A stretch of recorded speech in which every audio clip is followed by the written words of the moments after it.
Hello everyone. Now let's see a few rules which give the ratio of division, the method of division of supply in different states. Whenever the supply is given in two or more states together for a composite amount, then how much amount should be considered in which state? That is the question. So these rules define exactly that thing. Okay, so let's see. Rule 4 says the supply of service attributable to different states or union territories under section 12(3) of the IGST Act of 17 in the case of, so these are the exact things that we saw in 12(3). A. Service directly in relation to immovable property, including service provided by architects, interior decorators, surveyors, engineers and other related experts or estate agents. Any service provided by way of grant of rights to use any immovable property, that is rental, or for carrying out or coordination of construction work. Even the construction service is covered here. So all services in relation to immovable property, or the famous one, hotel industry, lodging in hotel, in guest house, homestay, club, campsite, etc., including houseboat or any vessel, that is ship, or accommodation in any immovable property for organizing any marriage or reception or matters related thereto, or official, social, cultural, religious or business functions, including services in relation to such functions at such property. Means additional services which are given like decoration and all. So accommodation as well as all the related services, and any service ancillary or ancillary to services specified in clause A, B and C above. Where such immovable property or boat or vessel is located in more than one state or union territory. Remember, we had discussed this point, that if it is situated in more than one state or union territory, then it said that it will be divided in such manner as may be prescribed. So this is the prescription. Let's see. Shall be taken as being in each of the respective states or union territories, and in the absence of any contract or agreement between the supplier and the recipient, means if they have any agreement, we'll follow that agreement, and in the absence of any contract or agreement, what we'll do for separately collecting or determining the value of the service in each state or union territory, as the case may be, shall be determined in the following manner. Means if there is a contract or agreement between the parties which define the value in each state, then you have to follow that. Like for example, I book a hotel, Taj, and I'm going on a holiday. So I'll be staying in Taj Bangalore, then I'll be going in Taj Kerala, and I'll be also staying in Taj of Goa. So I'm traveling in 3 states and I have got a consolidated booking. So I have booked 3 properties for 7 days each. Now if Taj in the contract mentions the amounts separately for each stay in 3 different hotels, then of course the values will be taken accordingly and charged to tax. But if they don't mention it separately, if the contract or the agreement does not mention the amounts separately for each hotel, then what will happen? So let's see. Then it will be determined in the following manner. Number 1, in case of service provided by way of lodging accommodation, first one is for lodging accommodation in a hotel, inn, guest house, club, campsite, by whatever name called, except cases where such property is a single property located in 2 or more contiguous state or union territory or both. So this exception is dealing with a point where there is one single hotel, it is occupying a big area. That hotel is spread in 20 acres and part of the land is in one state and part of the land is in another state. So hotel is one, but the land is occupied in both the states. So that kind of a hotel will be determined as per clause 2. It will not be covered under 1. So 1 covers separate hotels. Like in my example, I have booked 3 different hotels of Taj, one in Kerala, one in Bangalore, means Karnataka, and one in Goa. and services ancillary to such services. The supply of service shall be treated as made in each of the respective state or union territory in proportion to the number of nights stayed in such property. Number of nights, underline number of nights. This is the ratio of division, number of nights. Okay, so if I have booked 3 properties of Taj in 3 different states, and if the number of nights are equal, 777, then the amount will also be divided in the same proportion. 7:7:7 means 1:1:1. Okay, and if the amounts have been mentioned separately, that Taj Bangalore costs this much and Taj Cochin costs this much and Taj Goa is costing this much, then of course according to contract. But if there is no separate contract, then according to number of nights. So that's the first one. Then second one says, in case of all other services in relation to immovable property, all other, including that marriage and all, including service by accommodation in an immovable property for organizing any marriage or reception, etc., and in case of supply of accommodation as a hotel also or club in where it is a single property located in 2 or more contiguous state. The exception, this exception is covered here. Okay, the supply of service shall be treated as made in each of the respective states or union territories in proportion to the area of the immovable property. So first is number of nights, second is area. So if there is one hotel, this is a hotel and this is the state line, so part of it is in Maharashtra and part of it is in Karnataka. Okay, there is one single hotel and 40% of the area is in Maharashtra, 60% is in Karnataka. Then we'll divide the value in this proportion. Simple. Area lying in each state or union territory. Or if this is a marriage hall, a big marriage hall, then area. Okay, good. Similarly, if suppose I've got an architect, I'm an architect and I'm designing a property for designing hotel. So they have given me contract, Taj has given me contract for designing 6 hotels across India for a consolidated fee of 80 lakhs. So I'm designing 6 hotels and they are situated in different states. Okay, so how will the division take place? On area. That what is the area of each hotel in the 6 states? So we'll divide 80 lakhs in that proportion of area. Simple. And third point says, in case of services provided by way of lodging accommodation by a houseboat or any other vessel, houseboat and vessels keep roaming, okay, in different states. If the river is going into different states, then the houseboat will travel in all those states. Or if a vessel, if a ship is there, like I take an example of a cruise, so that cruise is going to travel in the ocean, okay, in the Indian territorial waters. So then what will happen? The supply and including the ancillary services, okay, the services given on the ship, so the houseboat itself or the shipping, as well as the ancillary services associated with it. The supply of service shall be treated as made in each of the respective states or union territories in proportion of the time spent. Time spent by the boat or vessel in each such state or union territory, which shall be determined on the basis of a declaration made to this effect by the service provider.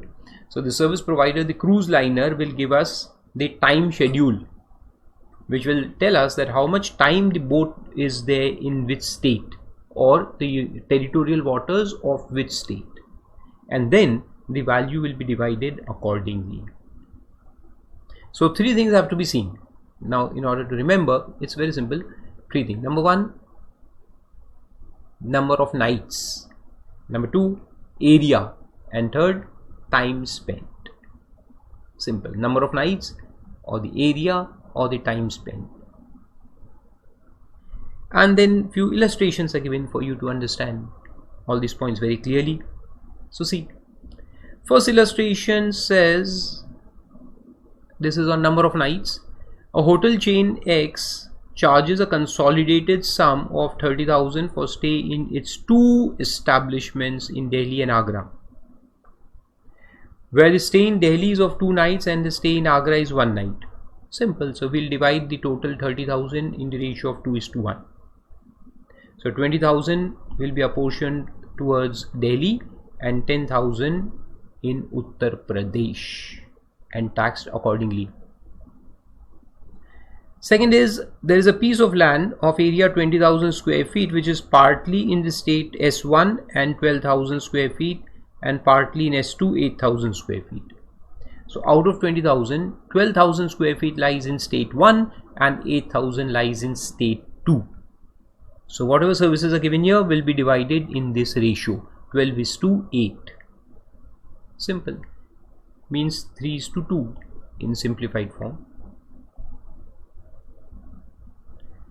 Then third illustration is, a company C provides the service of 24 hours accommodation in a houseboat which is situated both in Kerala and Karnataka, in as much as the the guests board the houseboat in Kerala and stay there for 22 hours, but it also moves into Karnataka for 2 hours as declared by the service provider.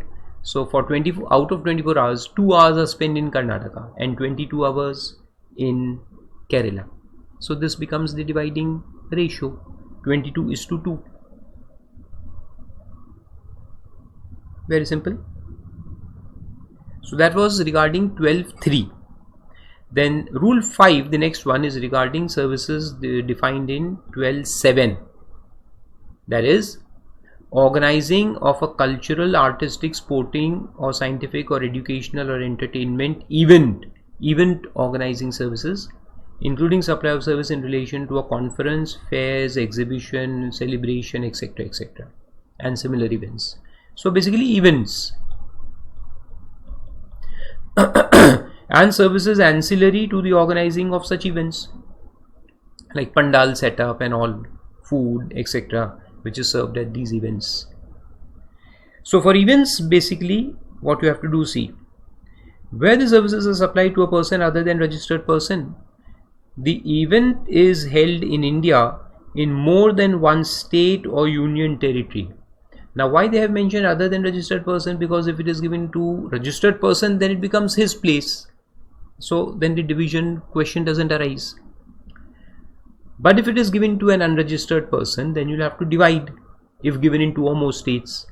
So then what is the ratio of division? Let's see. So here also it says, shall be taken as being in each of the states or union territories where it is given, and in the absence of any contract or agreement. Again, there is, first we'll see the contract or agreement. Like for example, I am event organizer and I have arranged your 10 events in 10 states, and I have given you the invoice which clearly mentions the amount for each respective state. So agreement is already there, and we have agreed even before the invoice is made that I am going to charge you X amount for state A, Y amount for state B, Z amount for state C, and so on and so forth for each of the states. So if our agreement is clearly dividing the amount, then we'll follow that. Respective amounts will be charged in respective states. But if this is not done, then what? So then it says, shall be determined by application of generally accepted accounting principles. So this doesn't give any solution. It says go as per the accounting norms. So whatever accounting policies you follow, generally accepted accounting principles, that will be accepted in service tax, I mean to say GST also. But it should be consistent, it should be generally acceptable accounting treatment. So you can follow different methods, like you can follow the time consumed method, you can follow the nature of the contract. Lot of things can happen depending upon the nature of event, depending upon the time the event is there, and all these factors, the size of the event. So illustration is also given that an event management company E has to organize some promotional events in state 1 and 2 for recipient R. 3 events are to be organized in S1 and 2 in S2. So this can also be one of the ways of dividing the number of events. If the type of event is the same and the value also is approximately same, means I charge a value X amount for event in a per event basis. I charge 10,000 per event. So then we'll follow number of events as the base for division, right? But if the nature of events are very different, then we cannot just divide the amount on number basis. We'll have to see the quality of event, we have to see the nature of event, then what kind of stars were called in that event, what is the normal value that we would charge otherwise. A lot of arm's length transactions and a lot of things will be checked. Okay, so therefore they have kept it safe. Government has mentioned generally accepted accounting policies. So in this example they have divided in the ratio of 3:2, that is number of events. Then rule 6 is in relation to 1211. Okay, this is in respect of leased circuits, which was given in the explanation. Leased circuit lines, leased circuits. So it says in case of supply of service relating to leased circuit, where the leased circuit is installed in more than one state and union territory and a consolidated amount is charged for supply of such service, shall be taken as being in each of the respective states and union territories, and in the absence of any contract again. So first you see the contract. If there is no contract, then follow this method, so on and so forth, shall be determined in the following manner. So if there is no contract, then how to determine? Let's see. The number of points in a circuit shall be determined in the following manner. In case of a circuit between 2 points or places, the starting point or the place of circuit and the end point or place of the circuit will invariably constitute 2 points, and any intermediate point or place in the circuit will also constitute a point, provided that the benefit of the leased circuit is also available at that intermediate point. Okay, so first they define points. So what are the points or nodes? Also we call them as nodes or points. Is the starting point and the end point. Like for example, FHC Nagpur is connected with FHC Delhi with a lease line. So these two become 2 points. But if the lease line is going from Nagpur to Bombay and Bombay to Delhi, and I have also got an office in Bombay, and that is connected in terms that it is also using that point for transfer of data and communication, then it will become 3 points. The intermediate point will also be considered as 1 point. And then clause B says that the supply shall be treated as made in each of the respective states or territories in proportion to the number of points lying in the state or union territory. So if 3 points are to be considered, Nagpur, Mumbai and Delhi, then 2 points are in Maharashtra, 1 point is in Delhi. So the total amount will be divided by 3, and 2/3 will be taken in Maharashtra, 1/3 will be taken in Delhi. Simple. Or if the 3 points are in 3 different states, then 1/3, 1/3, 1/3 in 3 different states. Very simple. So illustrations are given here also. That a company T installs a lease circuit between Delhi and Mumbai offices of company C. So only 2 are involved, Delhi and Mumbai. So it will be 1:1 ratio, Delhi and Mumbai. Second says installs a lease circuit between Chennai, Bengaluru and Mysuru. Means 3 nodes are there, 3 points are there. But Bangalore and Mysore are in Karnataka. So there are 2 points in Karnataka and 1 point in Tamil Nadu. So the dividing ratio will be 1:2. Tamil Nadu 1, Karnataka 2. And in third illustration it says that it installs the lease circuit in Kolkata, Patna and Guwahati. So there are 3 different states: West Bengal, Bihar and Assam. So it will be 1:1:1. Simple. Simple. Very simple. Okay. So these are the 3 rules which tell us how to divide the amount in different states or union territories.